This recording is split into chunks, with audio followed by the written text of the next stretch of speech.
So for this question, we're going to start off with part I.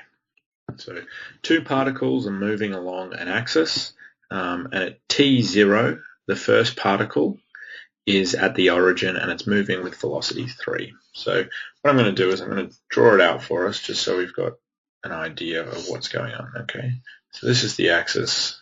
This here is going to be the origin, and I'm going to use green as particle 1. Okay, so particle 1 is at the origin at time equals 0, and it's going in the positive direction with a velocity of 3. Okay, so it also has an acceleration that is governed by this equation here. So what we're going to try and do is we're going to try and show that the velocity of the particle is given by this equation. So should be pretty straightforward. What we're going to do is we're going to take the acceleration and we're going to integrate it. And we're going to end up with something with a constant term, but we're going to be able to substitute in this initial value, which is the velocity is 3 at time equals 0. Okay, so let's start this off. So let's integrate acceleration into velocity. So we're going to add 1 to t, divide by the new power, add 1 to the power, divide by the new power, so 6 divided by 2 is 3. Same goes for this. This is an exponential, so what we have to do is we rewrite the exponential and we divide by the differentiation of the power. So the differentiation of the power is just -1, and then we've got this constant term. Okay, so what we're going to have to do is we're going to have to substitute in the initial conditions. So at t equals 0, velocity 1 is going to be equal to 3. Okay, so we're going to substitute that in and see what c has to be. Okay, so 3 is equal to 3t, which is 0 squared, minus e to the negative 0 plus c. So we can write that out. This just becomes 0. This here becomes a 1. Exponential to the power of 0, or anything to the power of 0 is 1. So we get that. So the constant term is just going to be 4. Okay, so that means that if we want our whole equation, we're going to have the velocity of the first particle is equal to 3t squared minus e to the negative t plus 4. So we can check that our answer is correct. We go back to the question, 3t squared plus 4 minus e to the negative t. So it's the same thing. So remember to underline your final answer. All right, let's move on to the next question. So this part of the question is asking, when do the two particles have the same velocity? So this is a second particle, and the second particle has velocity given by this equation here, that one there. So if we want to know when they have the same velocity, we're basically solving for when v1 equals v2. Okay, and so v1 we worked out earlier was 3t squared plus 4 minus e to the negative t, and that's equal to v2, which is this bit here, 6t plus 1 minus e to the negative t. Okay, so these e to the negative t's cancel, which is very nice. We end up with 3t squared minus 6t plus 3 equals 0. We can divide everything by 3, so we get t squared minus 3t plus, sorry, that should have been 2 minus 2t plus 1 equals 0. So I'm just going to do the cross method to factorize this quadratic. So tt, 1, 1, it's got to be a negative, so look at that, it's a perfect square. So t minus 1 all squared is equal to 0. So our answer for this question is that at t equals 1, velocity 1 equals velocity 2. Okay.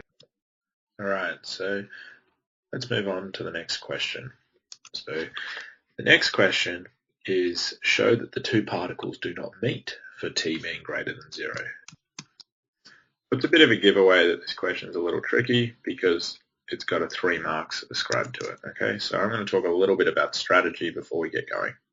So if the two particles do not meet when t is greater than 0, we're trying to show that x1 cannot equal x2. So the positions are never equal. And so the way we're going to find that out is we're actually going to say, when are the positions equal? And we're going to find out that the only place that they're equal is going to be at t equals 0, because we know that they're going to be equal at t equals 0. They might be less than 0, but we're going to get no solutions for t greater than 0. T greater than 0, x1 cannot equal x2. Okay? So to get those values for x1 and x2, we're going to start off with the velocities and we're going to integrate them. So the first velocity here, we're going to integrate to get x1. So add 1 to the power, divide by the new power, so we get 3t cubed on 3. They're going to cancel. Plus 4t, we're going to get minus e to the negative t divided by negative 1, so they're going to cancel.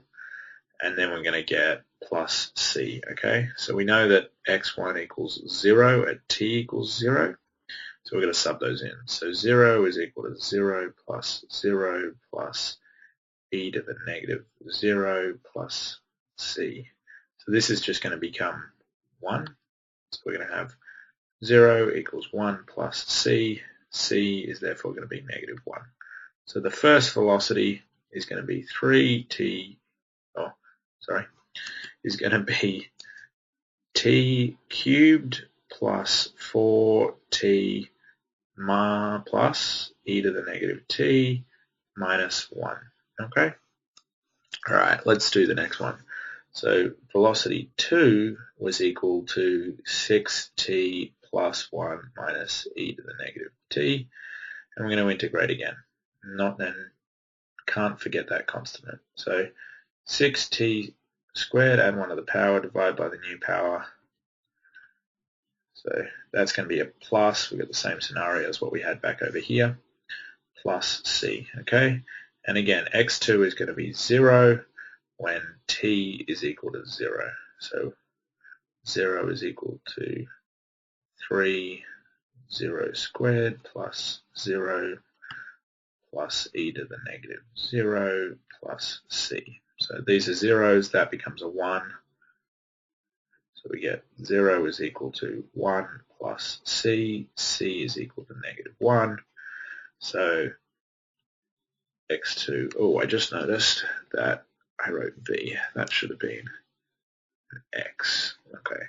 So x2 is equal to 3t squared plus t plus e to the negative t minus 1. All right. So what we're going to do now is we're going to equate the two. So we're going to say x1 is equal to x2. So let's write that out. T cubed plus 4t plus e to the negative t minus 1 is equal to 3t squared plus t plus e to the negative t minus 1. So let's just give ourselves a little bit more room. Now the nice thing is we get a lot of cancellation. So the e to the negative t's cancel, as does to the negative 1s. So now what we're going to do is we're going to move all the t's to the left-hand side. So we get t cubed minus 3t squared, 4t minus t is just 3t. Now we can factorize a t out.